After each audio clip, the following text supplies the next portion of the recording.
পুরুষের সৌন্দর্যের অন্যতম চুল আর দাড়ি তাদের ব্যক্তিত্বকে শানিত করে। আর এই চুল দাড়ি নিয়ে কিন্তু আমাদের ভাবনার অন্ত নেই। সে কারণেই তা বিন্যাস কিংবা পরিপাটিতে নাপিতের কদর ও প্রয়োজনীয়তা ব্যাপক। কিন্তু আধুনিক সভ্যতার ক্রমবিবর্তনে আমাদের জীবনের গতিধারায় এসেছে পরিবর্তন, লেগেছে নতুনত্বের ছোঁয়া।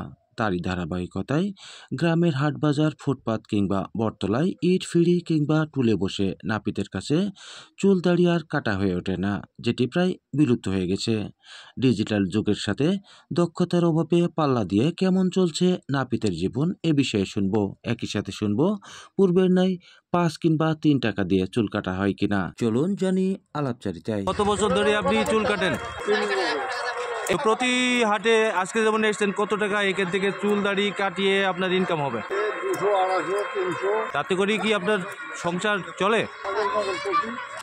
চলে। এখন যেরকম বয়স হয়ে গেছে সেরকম পদ্ধতি আল্লাহ ভালো। চুল কাটা কত করে নেন?